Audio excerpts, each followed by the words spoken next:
Questions asked number 88, guys. We are going live with questions asked number 88.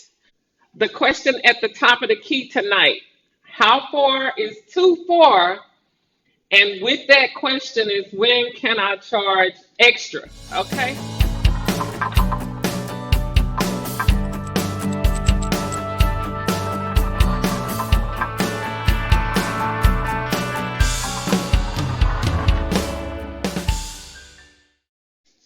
So, for those of you who don't know me, I am Angela Cooper. I am a business coach.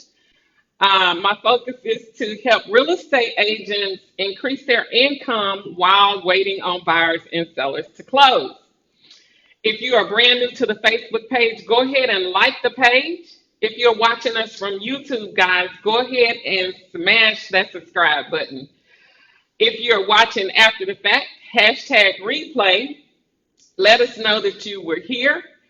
And guys, we have something very special for the new people. If you're a new, hashtag one or just drop a one in the comment area. Okay, and we'll get the webinar for you on broker price opinions. All right, so tonight the question at the top of the key: how far is too far, and when can I charge extra? So my rule of thumb is this, guys. You want to take broker price opinions, or BPOs is what we call it for short, in your immediate market area. Now that can be within like maybe a 10 to 15 mile radius. Some of you may have different cities within that 10 to 15 mile radius, and that's okay. Just try to keep your evaluations to the particular city that you're doing the evaluation for. Okay. Like, for example, myself, I'm in Pearland, but I have at least 5 cities within a 10 to 15 mile radius of me.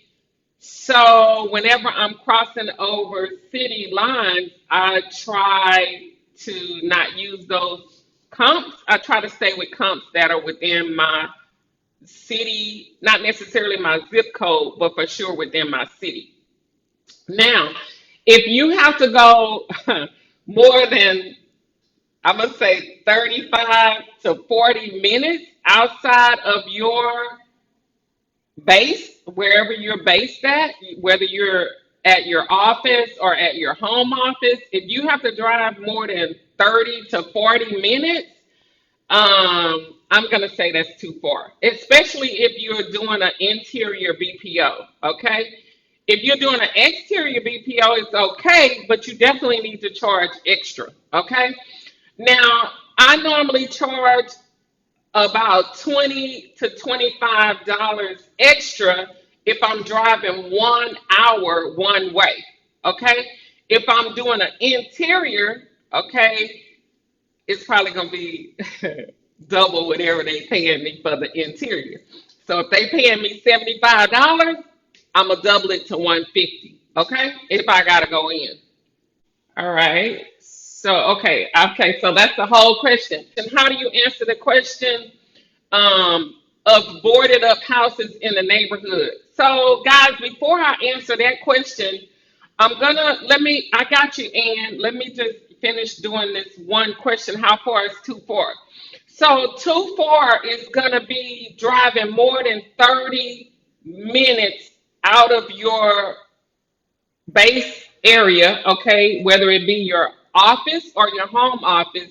If you're driving 30 minutes, you're probably gonna add about $20 extra. Okay, 45 minutes to an hour, I'm probably gonna double whatever the original price of the BPO was. If it's an exterior and say maybe like 40 minutes is on your way to work, you can definitely pick that up. Yes, I would say do it, but I wouldn't take a BPO that was 45 minutes to an hour out of my way if I'm doing an interior, because you never know what you're going to face when you have to go out there to do the interior, or if you're even going to have to go back. Okay. So if it's an interior and you do decide that you're going to take it and double your price, you want to make sure that that person is going to be home or that you have for sure access to get inside that property. I very rarely take interior BPOs that are that far away and the property is vacant. For number one, I don't even know the neighborhood. I don't know the realtor. I'm not sure if the access is going to be there. So you're taking a chance on driving a whole hour away to go inside a property that's vacant and you might not be able to get access to it at all. So now you've charged the money and you may have to go back and they might not want to pay you to go back. Okay, you see? So if it's an exterior BPO, just use common sense on how much gas is going to take you to get to that area. Right now, the gas prices are skyrocket high. So, hey, if 1 gallon of gas, if it's going to take me 3 gallons of gas and that's $15, I'm definitely going to double that and make it $30 extra for me to go way out there. You see? All right. So Anne wants to know because guys, you know that we can ask questions while we're live. So the questions that I have already prepared for you may be a little bit out of order because I want to answer the questions that are live first, really, before I answer the ones that I have on my spreadsheet. Okay, so listen. Anne Hall wants to know what do you do? How do you answer that question about the boarded up houses in your area, like within a 1 mile radius? So, Ann, I will tell you that that comes from knowing the area, okay? And really remember that your value is an estimate of value. That's what you're giving. Your broker price opinion is just that, your opinion of value. So it's fair to say that everything inside that you're answering questions for doesn't have to be exact. Okay. There are some things that do have to be exact, but there are also some things that don't have to be exact. Like that particular question, how do you tell how many boarded up houses it is in that 1 mile radius? First of all, you can just do a wildcard search on your MLS for 1 mile, and you don't even have to put in the square foot or anything like that. You could just put in the zip code, and you'll be able to see all of the really, really low valued houses that are mostly maybe have some boarded up features to them. Okay, that's one way to find out. And then secondly, is when you go to do your BPO, when you go to that particular subdivision, you want to be paying attention anyway, always, 100% of the time, to what's going on in that subdivision. Are there a lot of boarded up houses? Are there any houses that's burned down? Okay. Is it a lot of parking on the street? What kind of exterior, what do we call it? When you have railroad tracks and all of that type of stuff in the mix when you're going out in that area. Okay. So you want to check all of that stuff when you go to those different subdivisions. But if you need to answer that boarded up question, it's a brand new subdivision just been built in just say 2015 to 2022. You're probably gonna have zero boarded up properties in that area. And it's okay to put zero. Or if you want to say, well, I'm guessing it's probably not gonna be more than one. Okay, so that's just a guesstimate off the top of your head because the subdivision is brand new. It's probably not going to be more than one or two boarded up properties. And the only way you're going to have a boarded up property in a brand new subdivision is that maybe a house caught a fire or something like that.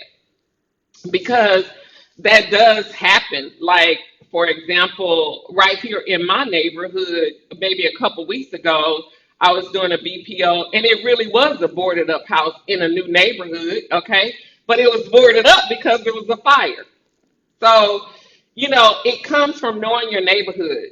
You can put whatever you feel comfortable putting on that question, Miss Ann Hall.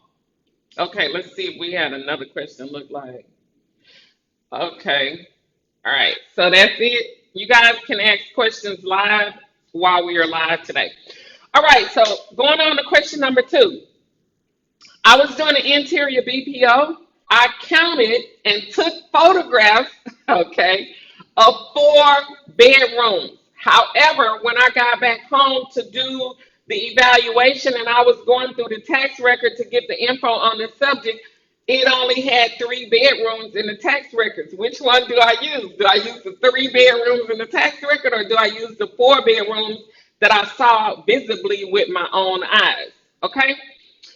So in this situation, it's kind of going to depend on how the 4 bedrooms were laid out in the house. If you saw that fourth bedroom being a added on garage, like they took the garage and made it into a fourth bedroom, whenever I see an additional bedroom and bathroom like that, I always ask the owner when I'm there, while I'm there, if it's someone there, okay?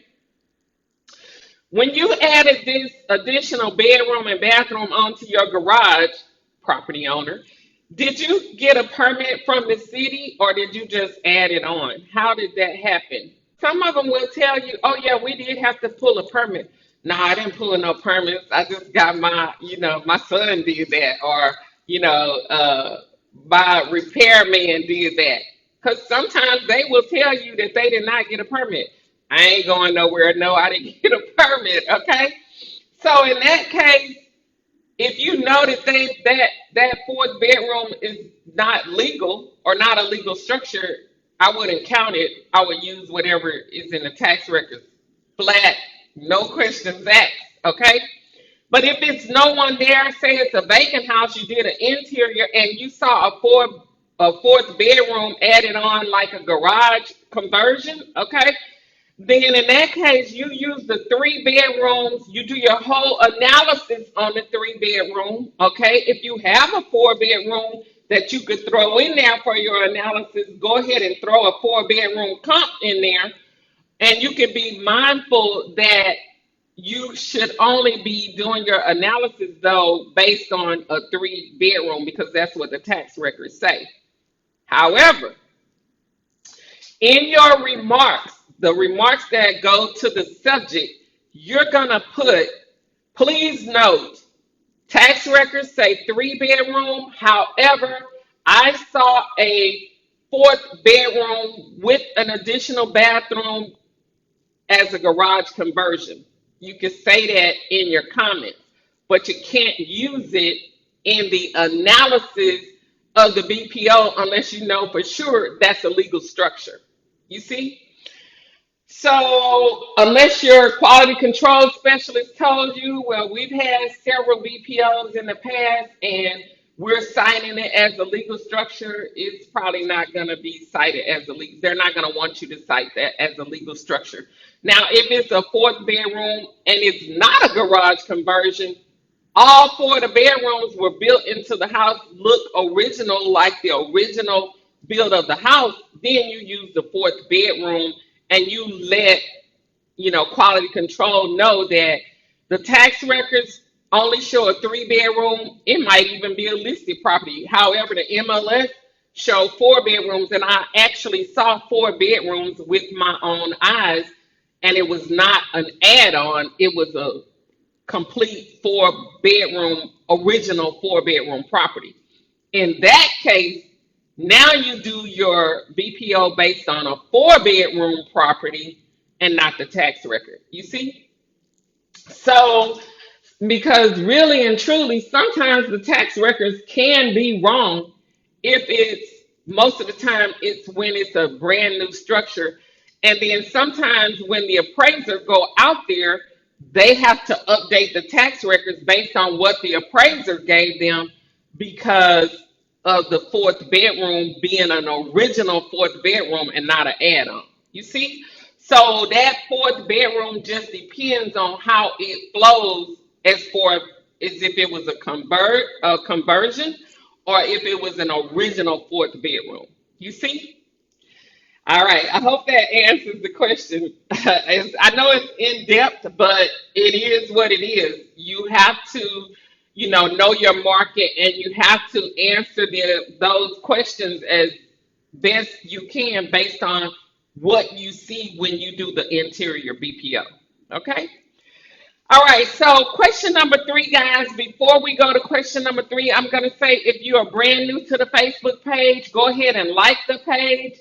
If you're watching this episode from YouTube, go ahead and smash that subscribe button. If you're watching after the fact, guys, hashtag replay. And for my new people, brand new BPO agents or brand new realtors, go ahead, drop one in the comment area. We have a free BPO webinar especially for you. Okay?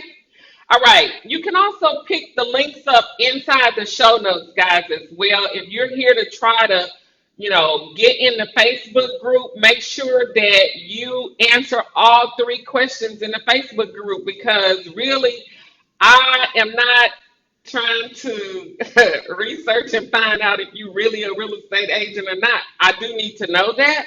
So when you give me the information, it's easy, quickly, I can go do it without having to go all over the place and try to figure out if you're a real agent or not. Okay?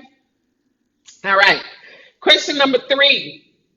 Quality control wants me to give a REO pricing. Okay, that's the foreclosure pricing. As my 90-day as is price. However, I cannot find any REO comps. What am I supposed to do now? So, in this case, you're gonna price your low, you're gonna be looking for low price comps, lower price comps. You're not really looking for market value, you're looking for below market value comps. So that's probably going to have something to do with a comp that needs a lot of repairs, or, it may be, it's not average condition. It may be in fair condition. Okay. So you're going to pick up your fair condition and your poor condition comps. You're going to at least try to have one that's in fair condition, one that's in average. You can have what they don't want is one that's after repair value, that's totally renovated, and you have after repair value based on the upgrades. You don't want that comp. You want to use average comps and below average comps. If you don't have any below average comps, then you want to get your lowest price comps, and then you just have to explain. In this market area, there are no REO comps, okay? Little to none REO comps. Therefore, I had to just find some of the lower price comps.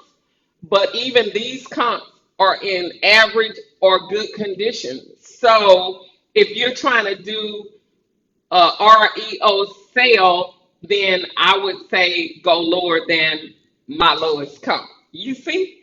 So you have to put all of that in the subject comment remarks and let them know that I didn't overlook your request for REO comps. It's just that I don't have any.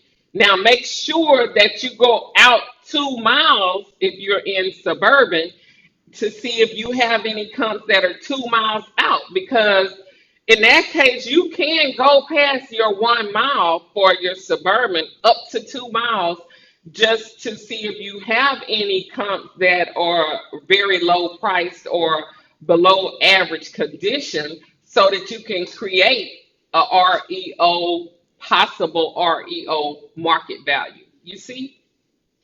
What I will not do is I would not go past 2 miles if I'm in suburban. And if I'm in an urban situation where I'm like maybe downtown or midtown or something like that, I would not go more than a mile out to find a lower value comp. Okay.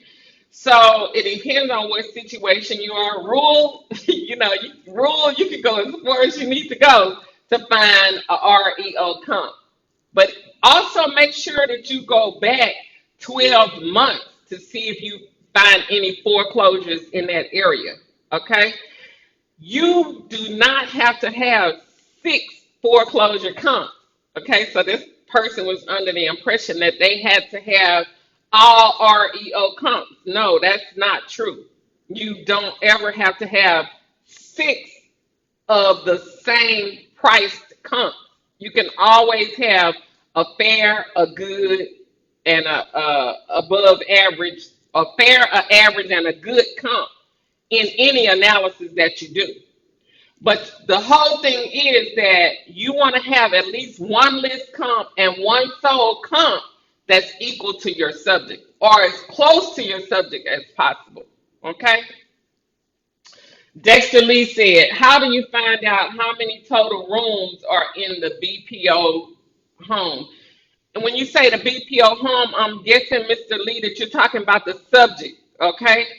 The total rooms for the subject is again gonna be your best estimate. Okay, if you're a BPO student, you have a cheat sheet for that. It's designed specifically to show you how to make your room counts work. Okay, when you don't know, so you're doing an exterior BPO on a property that maybe is 2,000 square feet. Well, how many rooms is in 2,000 square feet? The best thing to do would be to, wherever 2,000 square feet you have on your comps, count the total rooms for that comp and then just estimate your subject within the same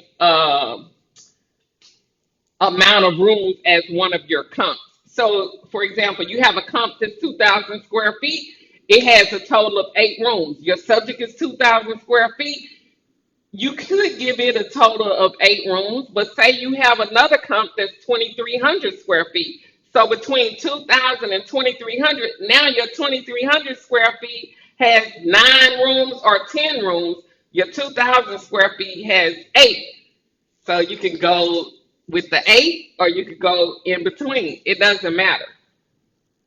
The total room count is not as important as how many bedrooms do your subject have and how many bathrooms do your subject have. That pretty much has to be exact and based on what is in the tax record. You see? So the total room count can be flexible. It doesn't have to be exact. That's another one of those questions where, remember, you're doing an estimate of value. It's your opinion. So, in your opinion, a 2,000 square foot room house could have 8 rooms. I'm just saying. That's your opinion. Somebody else might have said that it had 9. But now, what I won't do is if I give that 2,000 square foot, that address for the subject, if I give it 8 rooms, and then 4 months from now they give it to me again, I'm gonna go back to that comp that same subject that I did 4 months earlier, and I'm gonna see how many rooms I gave it total. I almost never get rid of my BPOs until after a year. I've been doing BPOs for almost 19 years, so sometimes I have 2 and 3 years worth of BPOs on my on my detachable drive, right? So I can literally go to that external drive and put the address in and bring it up and see if I ever did that BPO before. And if I did, I'm going to see how many rooms I gave it. I almost never will give, if I do 2 BPOs in 1 year for the same address, the room count, the bedrooms, and the bathrooms are going to be exact. I'm never going to change that unless quality control tell me, well, we had another BPO done on this property and they said it had a total room count of 9. And then I'm going to tell them, was it an interior or exterior? If they tell me it was an exterior, I'm going to say, okay, well, I think it's 8. If they tell me it was an interior and it was 9 rooms, okay, now I'll change it. You see? So that's to your discretion, Mr. Lee, how many rooms you want to give it. But if you're a BPO Mastery student, you have a cheat sheet for that. Okay? So there's no questions about how to rack up your room total room count. you already know. Just go look on the cheat sheet and figure it out. Okay? All right. So, any more questions live? You guys go ahead and put your questions in the comment area if you have a question that you want me to answer for you live today. Did you get your question answered, Mr. Lee? All right, question number 4. I've had this question a couple of times this week, so I'm going to go ahead and go live with the question. For those of you who have been on New Focus University and you saw the new course, Signing Agent Mastery, yes, that is for notaries. You have to be a licensed notary to be a signing agent. Okay, so the question was twice this week, can I do both? Can I be a signing agent and a BPO agent? Absolutely, you can. The only difference is in order to be a signing agent, you have to be a licensed notary, okay? But in order to be a BPO agent, you have to be a licensed real estate agent, okay? So, can I be a licensed realtor and a licensed notary? Absolutely, you can. But also, you can do signings, notary signings, which are loan signings. That's what this course is all about, loan signings, okay? You don't have to be a realtor to be a loan signing agent. Okay, a lot of people think that you have to be either a realtor or a mortgage, a loan officer. You don't. You can drive dump trucks if you want to and be a loan signing agent. You can be a babysitter as long as you have a notary license, you can be a loan signing agent. So, what is the difference? Most realtors just have a real estate license, not a notary license. But then a lot of realtors do have, because I've been had my notary license for over 15 years as well. Okay, I've been a licensed notary, but here in the last 4 years, I just started doing loan signings. So I do mix the two. I do BPOs when I don't have loan signings, and I do loan signings when I don't have BPOs. Or sometimes I do them both at the same time. It's totally up to you, but yes, you can do both. But the only difference is I'm not going to mix the loan signing agents in the same group as the BPO agents because you guys have two different sets of questions that you'll be looking for and asking me, and I'm not trying to mix all that up. So I will have a separate group for the loan signing agents. That's just another way of earning income. You can do that as a realtor as well. The only thing you can't do, you can't close files on your own real estate clients. You see, like for example, last week I had a signing that needed a notary. I had a real estate closing that needed a mobile notary, okay, to close out a part of the file. I couldn't go out there and do it, even though I am a licensed notary and loan signing agent. I couldn't go out there and do it because it would have created a conflict of interest for my real estate clients. So I can't notarize my own real estate clients' loan files. Okay, can't do it. Even if they have something inside their closing, like a power of attorney or a trust or something like that, even though I'm licensed to notarize it, I can't because I am also getting paid to a commission for the sale of their house or whatever. You see? So, what about my new course? Yes, I do have a new course in the university, in the online university right now called Signing Agent Mastery. And yes, you can do both BPOs and loan signings at the same time. I do have a couple of mastery students that also do loan signings, and it's a different coaching. And yes, you get the 3 free coaching sessions with the loan signing agent course, just like you do with the mastery, the BPO mastery course. Okay. And for those of you who are already loan signing agents. If you're in my real estate BPO group and you need a loan signing agent journal, okay, which is quite different from a notary journal, yeah, that's available as well. Okay, so those are the new products that is in the university as of right now. They are live and there. Okay. All right, so that answers all four questions for today. Questions asked number 88. Do we have any more questions while we are live today? I will see you guys on next week. Y'all have an amazing week, and I'll talk to you guys on the next one. Bye now.